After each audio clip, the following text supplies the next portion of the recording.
Ladies and gentlemen, boys and girls, it is that time yet again for me to try to convince you to go and see a movie. Let's fill them theaters back up, because guys, today I went to go see Megan 2.0. Now, if you're not familiar, I did actually review the first one like two years ago, or I think I might have reviewed it. I'm actually doubting myself now. I believe that I did. If so, I'll link it here. So let's just jump into this, guys. Actually, you know, before we do that, I want to show you something really funny. All right, for the live viewers. Okay, something very funny is so I have the IMDb pulled up, or just Google, as I usually do, right? And I love how we have these like fake images, or just one.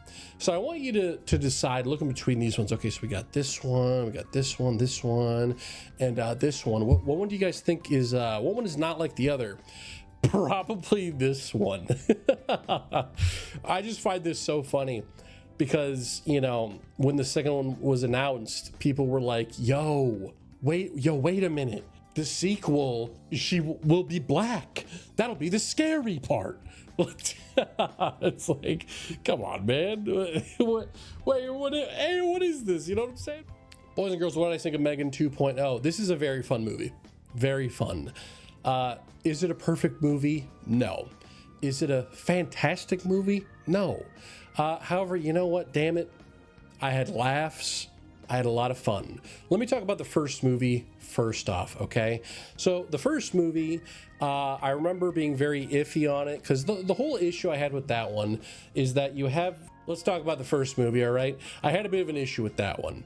It is the type of movie that does not know what it wants to be, right? So you have this film about scary animatronic doll, you know, a little bit of AI sprinkled in there, and the whole, it's this like horror thing of, oh, you've let this evil thing into your home, and now it'll do whatever it takes to protect, you know, to do its AI thing. And as a result, you know, Megan kills a dog, and Megan kills like 3 people.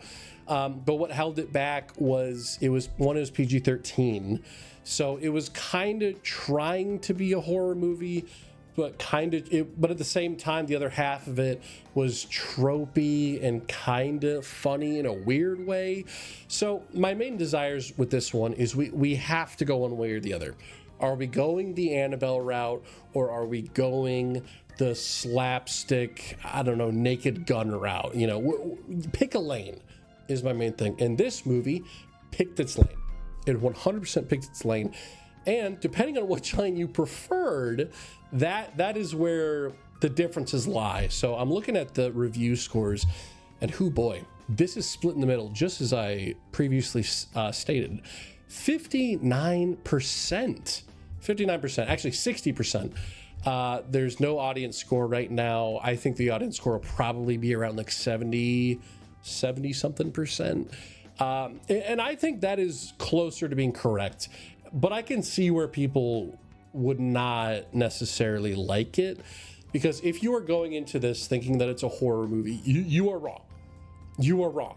There is nothing about this film that is horror. There is nothing about this movie that is horror related at all, right?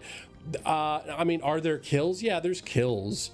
But again, it's PG-13, so all of the kills are like the evil android in this one, she like punches a guy's head off, but as soon as she does it, the camera like whoop, what's going on in the wall over here, and then you just see a shadow, and you know, and it squirts up. And that's definitely the biggest negative for the movie is, you know, it does pick a direction, and I really appreciate that, and I think they had a lot of fun with it. But God, I hate that PG-13 rating, you know, because there is genuinely some really good action here, which is really weird to say for what used to be a horror movie. They sort of went the Terminator route on this one, where the first one's horror and then the next one's sort of action-ish, because this is more of an action comedy. So just kind of getting into the story, essentially takes place 2 years later. They think they defeated Megan, but Megan is, you know, she was never defeated. And we have this evil android, like essentially an upgraded version of Megan, a 2.0, if you will. And this version is something that the government was trying to make into this like battle android. Turns out the battle android, you know, betrayed the government, and now they're kind of going after the mom or the aunt who made Megan in the first place. So they do this whole thing where it's like, yo, how do we defeat the android? We gotta get Megan back, baby. Let's go. So they end up rebuilding a super strong Megan, you know, and then she goes to take her out. And guys, I am going to be going over some spoilers, so just a warning for that. Let me give you a quick thing. I'm going to give this a 7 out of 10, a solid 7. I had a lot of fun with this. Honestly, I did. It had my attention from start to end. However, you cannot take this movie seriously. All right. If I went into this expecting a horror movie, I'd probably give it a 4, just, you know, lower than average, because it's like, okay, it's fun, but you lost the track. But because of what it did and because it embraced it, it went the route that I honestly thought it succeeded more in the first one, because, you know, the hokiness of the first one I thought was the best part. So the fact that they are doing that, they're just, you know, full on riding with it in this one, I really love that. And I do think that all the action, the comedy was even really good. There's the sidekick dude. I don't know his name, but he was funny. Anyways, going on to spoilers. So we get to the point where basically the big reveal, the aunt has a new boyfriend, and the boyfriend is a secret villain, because he has this whole thing where he's anti-AI. So he decides to basically, he made this evil android. So it was all a hoax, and it was, you know, he was going to create a bunch of havoc using this android to show the government that AI is evil and it should never be a thing. Which, you know, I will say is a very odd move that this movie does, and I think does well. Is it's very anti AI. It's very pro AI. Which it's an interesting take, because I've seen really bad horror movies. The AI horror movie Afraid, I reviewed that with my buddy Jory. That's a really good review, where it's just, you know, it's like, oh, AI is evil, and regardless of your opinions on it, you know, this one has a different take where it's like, oh, AI is evolving, why not let it evolve with us? So that's sort of the lesson at the end of the movie. So yeah, it's a unique takeaway, and I can appreciate that. I will say, though, probably my least two favorite characters was the boyfriend. I don't even know if it was a boyfriend. They like hung out once, and that was kind of about it. I just assumed they were together. But yeah, so there was Christian, the boyfriend, and the aunt, Jemima, I forget her name. And those are probably my two least favorite characters. The aunt does have a bit of a redemption at the end of the film. And honestly, it was kind of the same for both Megans. Like in the first one, I didn't like her because she was just an asshole the whole time. And then in this one, she's an asshole like the whole time until like the very last minute. Because she keeps doing this thing where, because Megan's like, yo, you programmed me to help out the little girl. So that's what I'm going to do. But the whole point is, oh, she's evolving. So now it's not just the programming. It's just Megan has real human emotion. But for some reason, the woman who built her just cannot accept that. So 3/4 of the movie, she's like, screw you, Megan, you son of a bitch. I'll kill you.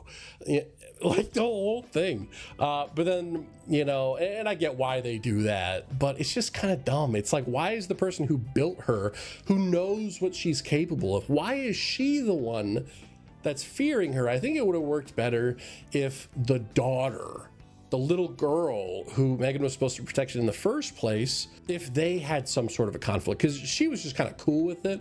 She was like, oh, Megan's back. That cool. You know, it took her a second to get past it because it was like, oh, that's surprising. But yeah, it was just odd. And the boyfriend, oh my word, there was this one moment where it's just so obvious where it's going, because the first scene that the boyfriend's in, the Anne is like, oh, I just hate that pesky AI. And then the boyfriend's like, yes, this pesky AI, it shall be the end of us all. It shall be the end of me and you. Yeah, you know, it's like, oh, what if he's the bad guy? Like, you know, so it's kind of an obvious turn, because yeah, it turns out that yeah, he was controlling Amelia, that's the name of the android. He was controlling her, and it was this evil thing, and you know, so yeah, that's pretty much the whole story.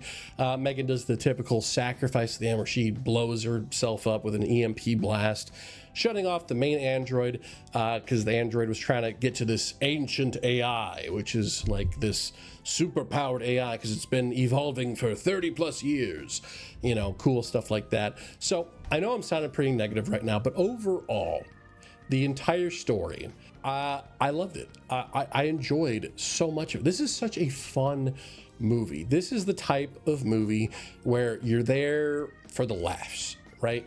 You're there for the action because the action's really good. It is. That's weird to say. It's good.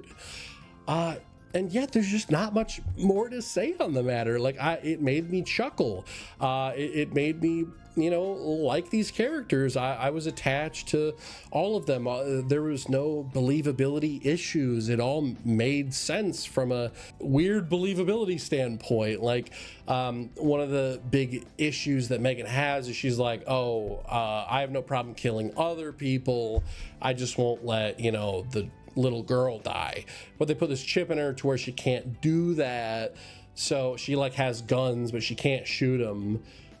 So they put this chip in her to like, she basically downloads like kung fu into her head. And then that's where like all the action is, and it's super cool. So yeah, I mean, and like I said before, it does suck that some of the deaths, 90% of the deaths are completely off screen. They kind of just, you know, swing the camera quickly, or it's just sort of like there's a really lame one in the final part.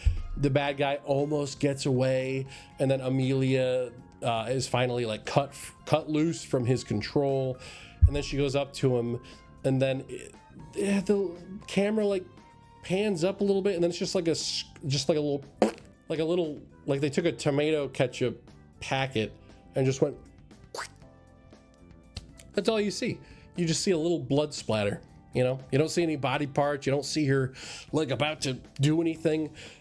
It's just sort of implied like, oh yeah, no, she like did something to make some blood come out. So yeah, positives, humor, action, storytelling, very fun. Negatives would be just that PG-13, dude. The predictability, and I would say the boyfriend character was definitely a little iffy. But yeah, I mean, hey, other than that, I love the movie. I absolutely give it a watch. I want to see a third one. So I am absolutely down for reviewing that one as well. So guys, thank you so much for watching. Like I said, Megan 2.0 gets a super solid 7 out of 10, and I shall see you guys on the next review. See ya.